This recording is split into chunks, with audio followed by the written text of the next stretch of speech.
बँकेतून कॅश काढणं अजूनही सेफ आहे असं तुम्हाला वाटत असेल तर हे ऐका. काही लोक फक्त कॅश विड्रॉल्समुळे इन्कम टॅक्सच्या रडारवर आलेत आणि त्यांना कळलंच नाही की चूक कुठे झाली. हा व्हिडिओ सेव्ह करा आणि ज्यांचा व्यवहार कॅश हेवी आहे त्यांना नक्की शेअर करा. इश्यू कॅश काढण्यात नाही, इश्यू आहे ट्रेस तयार होण्यात. इन्कम टॅक्सचा सेक्शन 194N इथे डायरेक्ट ट्रिगर बनतो. कॅश विड्रॉलवर टीडीएस नियम असा आहे की जर आयटीआर भरले नसतील तर 20 लाखांच्या वर 2% टीडीएस आणि 1 कोटींच्या वर गेल्यावर 5% टीडीएस लागू होतो. आणि मागील 3 वर्षाचे आयटीआर भरले असतील तर एका वर्षात 1 कोटी रुपयांपेक्षा जास्त कॅश काढल्यावर 2% टीडीएस कापला जातो. हे टीडीएस म्हणजे नुकसान नाही, हा एक अलार्म आहे. सिस्टीमला सिग्नल जातो की तुमचं कॅश बिहेवियर अनयुज्युअल आहे. तिथून मिसमॅच तपासणी सुरू होते.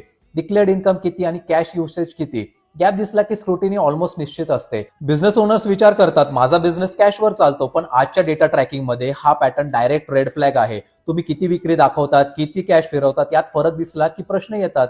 सॅलरीड लोकांना वाटतं की त्यांचं काही नाही, पण सॅलरी दिसते, विड्रॉल दिसतो, खर्चाचं लॉजिक दिसत नाही, जे समजवताच येत नाही आणि ते रिस्की ठरतं. म्हणूनच सांगतो कॅश इज किंग हा भ्रम सोडा. कॅश विड्रॉल बद्दल तुम्हाला काही प्रश्न असतील तर कमेंटमध्ये कॅश असं लिहा. बिझनेस आणि फायनान्सवर सतत उपयोगी माहिती मिळवण्यासाठी व्यापारी मित्र रोहितला फॉलो करा.